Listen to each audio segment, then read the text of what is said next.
dead. Luckily, we have incredible faith in our governments, media, and the deep state. So our faith in them will help us through this terrible time of crisis. I hope.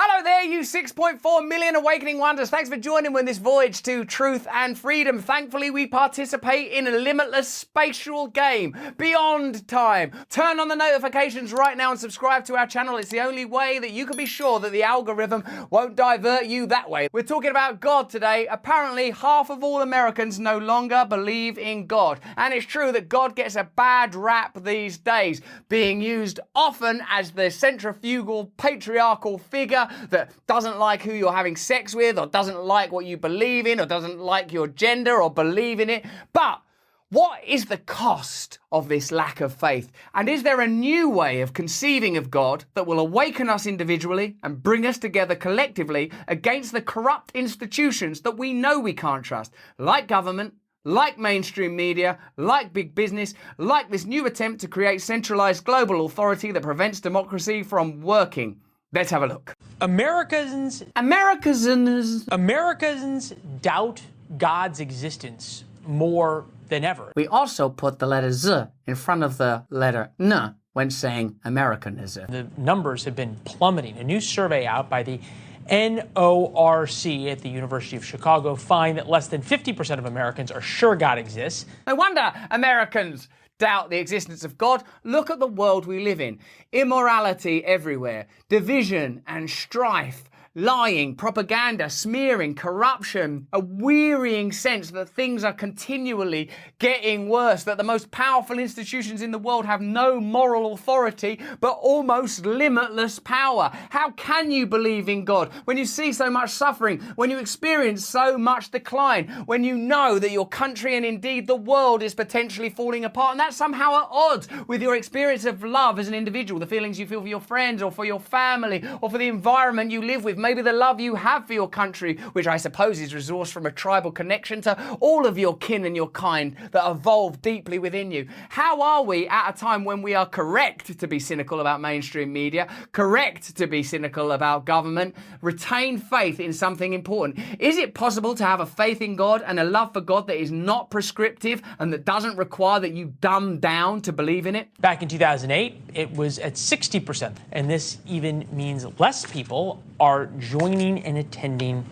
church. Now, of course, Nietzsche's quote, "God is dead and we have killed him and there's not enough water in the world to wash the blood off our hands," means that when we don't believe in God, that it's possible that we will believe in nothing at all. Many contemporary philosophers state that if you believe in, for example, nationalism or some kind of humanistic morality, you essentially have replaced God with a set of principles. If you have a hierarchy of values, if you have ideals, then you believe in a God of a kind. Remember, this is 2023. No one's suggesting that you believe in someone else's image of God, particularly if that image of God is harmful for you. Now, I've got skin in the game. I do believe in God. I believe that God is unity, love, service, and kindness. And I sometimes act as if I am separate and all that matters is me and what I think and what I feel. And often I feel very unhappy as a result of that. And what helps me to navigate myself back to a position of faith and love is acting in accordance with those principles. In a way, it doesn't matter if you believe in God or not. What matters is that you believe in something, and that something includes kindness, service, community, love, tolerance, acceptance. If you believe in nothing at all, the world will be in trouble. And I would say that this lack of belief in God is undergirded by our lack of belief in anything at all. That we know that the FBI and the CIA are corrupt, that the Republican Party and the Democrat Party are corrupt, that the WHO appears to be behaving in a very strange way, that the IMF leverages loans against nations, that the military-industrial complex seems to be able to lobby for wars, that people continually lie to us in the media. How can we believe in Christ or Muhammad, peace be upon him, or the Buddha, even though Buddhism is to some degree an anti-deistic theology? How can we believe in God? Well, we have to believe in God by finding God within ourselves. We know when we are being good, don't we? You know when you are being kind. You know when you are being loving. Somehow we have outsourced to these institutions the role of a God, that we expect the government government or the nation to somehow present to us ideas of decency and kindness. And let's face it, they're not capable of doing that anymore because they seem to have been parasited into a kind of demonic state. I don't mean to sound hysterical,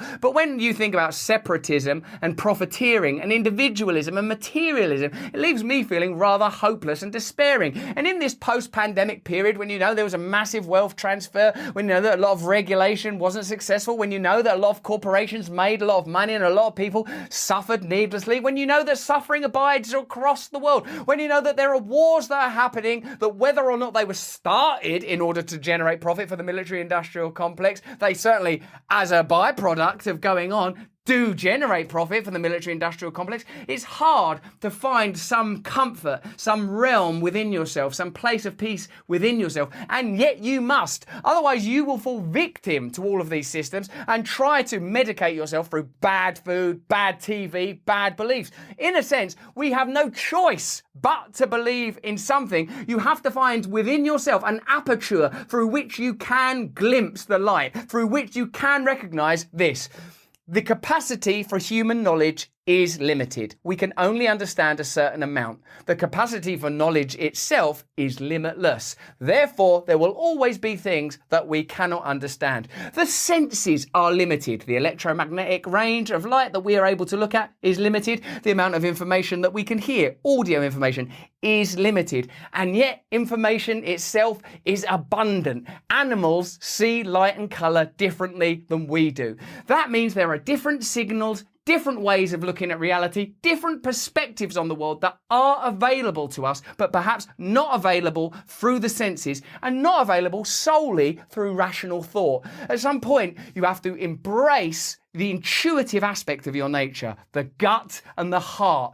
Incidentally, words that crop up again and again syntactically. I followed my heart, my gut instinct. These words, these phrases are trying to inform you that beyond constant cerebral rationalism, there are other ways of looking at the world. I am not talking about hippy-dippy stupidity. I'm talking about a set of values that's not solely predicated on the advance of technology, the advance of medicine, particularly not if the measurable progress of mankind is at odds with progress in other areas. While people are queuing up and clamouring to tell you the world's better than ever, we've taken this many people out of poverty, you know and I know that we are in a time of deep crisis. And if we don't change, that crisis isn't going to change. And I believe that the only way that that change is going to be made is by accessing resources within ourselves that are beyond rationalism. You know, I think this is part of a broader issue that we're seeing across America, where Americans are losing faith in all of our institutions, whether that's government,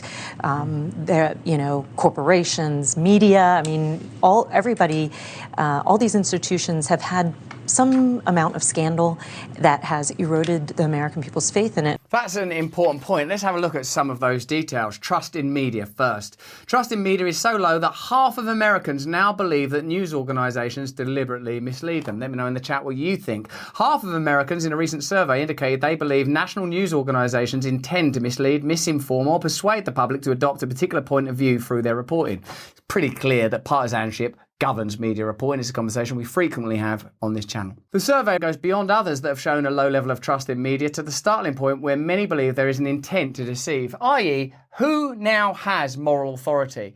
After elections, the losing side is always, I predict, going to say, that was not legit. Certainly that's happened in the last two elections, one Republican, one Democrat. No one, it seems these days, has true moral authority. Let's look at this decline in more depth. Trust in the government. Public trust in government has fallen to a disturbing 20%, near historic lows, according to a Pew Research Centre report. This indicates the decline in trust in media and the decline in trust in government, that what's actually required are new systems, new ways of governing and organising society, new ways of conveying information. Now, it seems there are two ways that this could be approached at the moment. One, allowing it to evolve, and two, trying to assert centralised control and double down on the corrupt systems of government and the biased systems of media reporting that currently exist. We are obviously advocating for the former, and existing centralised systems of control, whether in media or government, are obviously advocating for the latter because that's where their power is. Let me know if you agree. Trust in institutions. A substantial majority of voters are concerned about FBI interference in a future presidential election, with a similar number saying the agency needs wide-ranging challenging reform. 69% of voters now believe the FBI violated its own standards in the Russia collusion probe,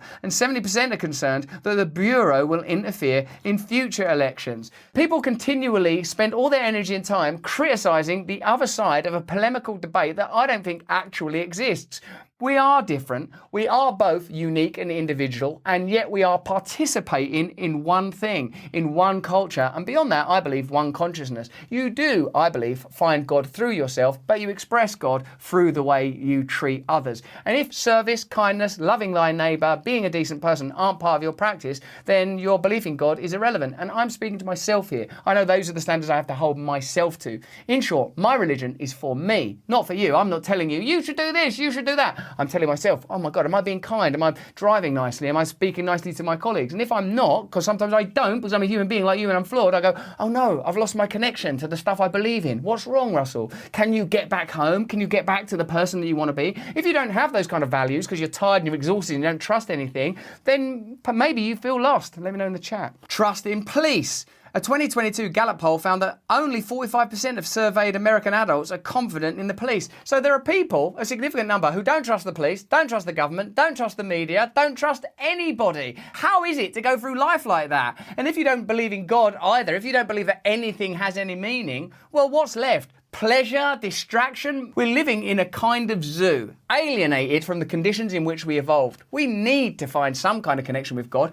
What I think is important is that you don't tell me what type of God to believe in. I don't tell you what type of God to believe in, but as long as we have some shared values, we're going to get on okay. Trust in each other. Members of the public are concerned about low and declining levels of trust in government. Additionally, many Americans are anxious about the level of confidence citizens have in each other. 71% think interpersonal confidence has worsened in the past 20 years. About 3 in 4 Americans, 79%, think their fellow citizens have too little confidence in each other.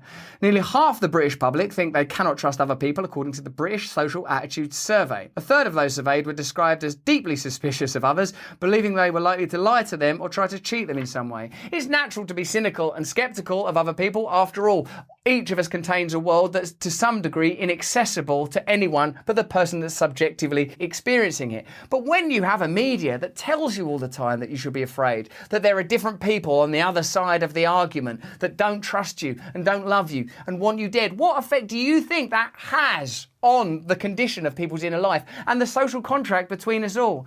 What we are clearly experiencing is a radical need for a re-evaluation for the way that we live, for the role of spirituality, morality, theology in our culture. This is a time of great reckoning. Our institutions are not worthy of our trust in the main. That's what I believe. But the good news is we can create new institutions and systems. We can look at what's great about our culture and our society and the great things that those that came before us have done and the wonderful things that are emerging in our culture and see how we can find our own way through it. If we grip on to some old idea, or if we march forward trying to drag people in a direction they don't want to go in, it's going to create tension. Decentralization is going to be important to change. Faith is going to be necessary. A set of beliefs beyond what is observable and material is also going to be a component. Science has its domain, telling us how things work, telling us the facts about our cosmos and the molecular and submolecular world, how technology operates. But it is not from where we should derive our ideals. That is a very human thing that has to have some access to divinity, some access to that which can never be known and understood, because most things will never be known or understood. 90% of the universe is dark matter, and most of what we can observe is empty space. We are living in a miracle. Your consciousness is in itself God. From the raw material of consciousness, we can create new worlds. We don't have to live in perpetual darkness and fear. While our institutions may be failing, while belief in a conventional, traditional God might be in decline, there is an opportunity for you to embrace a new God, a God within yourself. And as long as your connection to that God makes you treat yourself and other people with respect and honor and an attitude of kindness, simple things that we've always understood from our grandparents and those that we've most loved, then there is hope for all of us. Don't let these stories of decline bring you down, and don't let the myth of perpetual progress detach you from reality. We create reality in the moment, within ourselves, through our relationships, with one another. So while most people may be losing faith in God, my faith in God and my faith in you and my faith in the future is stronger than ever. But that's just what I think. Let me know what you think in the comments in the chat. Turn on the notification bell and subscribe. The algorithm will want you dumb and distracted, miserable and deteriorating. We want you growing and filled with limitless light. If you enjoyed this video, have a look at either of these. We're on Rumble every single day. But more important than all of that propaganda, please find God within yourself and stay free.